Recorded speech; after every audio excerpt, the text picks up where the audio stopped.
जय हिंद एवरीवन, स्वागत है आपका हमारे channel Indian defence news Hindi में, जहां आपके लिए लेकर के आते हैं इंडियन डिफेंस के प्रमुख अपडेट्स को कम से कम समय में। तो चैनल को सब्सक्राइब करना मत भूलिएगा। तो आइए शुरू करते हैं आज का अपना ये एपिसोड। तो सब जानते हैं कि भारत और अमेरिका के बीच में सैन्य संबंध लगातार मजबूत होते जा रहे हैं और भारत क्योंकि S-400 एयर डिफेंस सिस्टम को ऑपरेट करता है, इसको लेकर के कुछ समय तक अमेरिका और भारत के बीच में तनाव जरूर थे। लेकिन अमेरिका अब भारत को फ्लेक्सिबिलिटीज ऑफर कर रहा है और पेंटागन ने यह स्पष्ट कर दिया है कि जब बात भारत की सुरक्षा को लेकर आएगी तो वो किसी भी डील के लिए तैयार है। और वो ये भी समझते हैं कि भारत ने किन हालातों के चलते S-400 एयर डिफेंस सिस्टम को खरीदा है। और दो नए एयर डिफेंस सिस्टम अमेरिका की तरफ से भी ऑफर किए गए हैं, जिसमें पैट्रियट और थाड़ का नाम सामने आया है। अमेरिका ने कहा कि भारत के लिए ये दोनों एयर डिफेंस सिस्टम के रास्ते खुले हैं। इसके अलावा रिपोर्ट्स में ये भी कहा जा रहा है कि क्वाड का मेंबर क्योंकि भारत है और भारत इकलौता मेंबर है जो F-35 को ऑपरेट नहीं करता, तो इसके लिए अमेरिका भी भारत को F-35 के पोटेंशियल ऑपरेटर के तौर पर देखता है। लेकिन सवाल ये उत्पन्न होता है कि क्या अमेरिका F-35 में इंडिया स्पेसिफिक इन्हेंसमेंट को अलाउ करेगा? क्या America Indian made weapon system को अलाउ करेगा,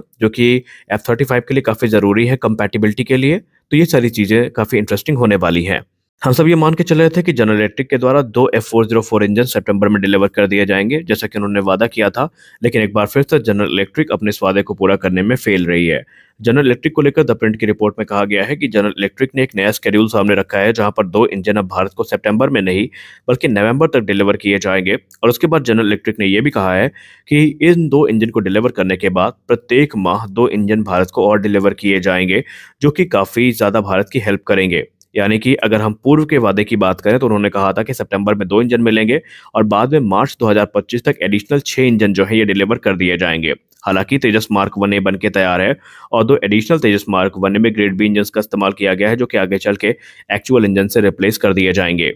एक तरफ जहां लाइट कॉम्बैट एयरक्राफ्ट तेजस अलग अलग युद्ध अभ्यासों में अपनी कैपेबिलिटी का प्रदर्शन कर रहा है और अपनी जो असली कैपेबिलिटी है दुनिया के सामने दिखा रहा है, तो वहीं अब ब्राजील से एक बड़ी रिपोर्ट चौंकाने वाली सामने आई है। ब्राजील के जो एयर कमांडर हैं, उन्होंने मीडिया से बात करते हुए कहा कि अपने F-5 एयरक्राफ्ट के रिप्लेसमेंट के लिए वो लाइट कॉम्बैट एयरक्राफ्ट तेजस को कंसीडर कर रहे हैं। तेजस उनकी सारी रिक्वायरमेंट को पूरा करने में सक्षम है और तेजस काफी एडवांस प्लेटफॉर्म है। अब ब्राजील क्योंकि ग्रिपेन ई और F-5 को ऑपरेट करता है, जिसमें से F-5 अपनी सर्विस लाइफ को लगभग पूरा कर चुके हैं और इस समय ब्राजील को इनके रिप्लेसमेंट की तलाश है और वो लाइट कॉम्बैट एयरक्राफ्ट तेजस को एज अ परफेक्ट रिप्लेसमेंट देख रहे हैं। अब देखना यह है कि क्या हमें बहुत जल्दी कोई खुशखबरी मिलती है तेजस एक्सपोर्ट को लेकर या नहीं। हम सब मान के चल रहे थे कि तपस अनमैन्ड व्हीकल की वापसी जरूर होगी और यह चीज अब होती नजर आई है, क्योंकि तपस अनमैन्ड व्हीकल को हाल ही में एक बड़ा सेटबैक देखने को मिला था जब वो रिक्वायरमेंट को पूरा करने में सक्षम नहीं था। लेकिन कल स्पुतनिक के जर्नलिस्ट ने जब DRDO के साइंटिस्ट से बात करी तो उन्होंने कह दिया कि तपस अनमैन्ड व्हीकल न सिर्फ काफी मैच्योर हो रहा है, बल्कि आने वाले भविष्य में आपको तपस का वेपनाइज वेरिएंट भी देखने को मिलेगा, जिसपे DRDO काम कर रही है। उन्होंने तपस की कैपेबिलिटी को लेकर के ये कहा कि हम जिस प्रकार काम कर रहे हैं आने वाले भविष्य में आप ये देखेंगे कि ये अपने जो वेस्टर्न काउंटर पार्ट है उनके तुलना में ना सिर्फ काफी एडवांस होगा, बल्कि भारत को सही मायने में आत्मनिर्भरता प्रदान करवाने में इसकी जो भूमिका है वो काफी महत्वपूर्ण होने वाली है। इस समय भारत में जो एयर डिफेंस नेटवर्क है उसको मजबूत करने का हर भरसक प्रयास किया जा रहा है और इसी क्रम में बड़ी अपडेट आई है DRDO और इंडियन नेवी से।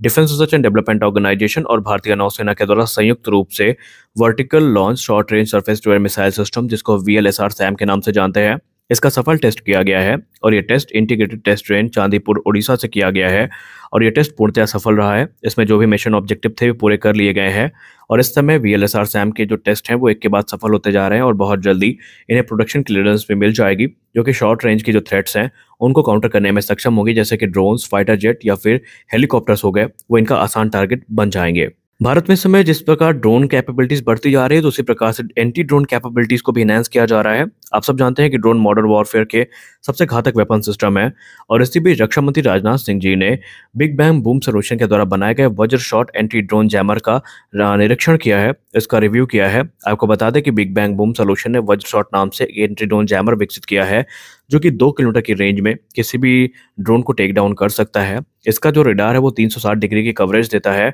और 4 किलोमीटर तक किसी भी ड्रोन को ये डिटेक्ट कर सकते हैं और एक बार जब ड्रोन डिटेक्ट होता है तो उसकी इन्फॉर्मेशन जो है वो पहुंचती है, उसका डायरेक्शन के बारे में पता चलता है और फिर 2 किलोमीटर की रेंज में ये जो ड्रोन जैमर है ये उस ड्रोन को टेक डाउन करने में सक्षम है।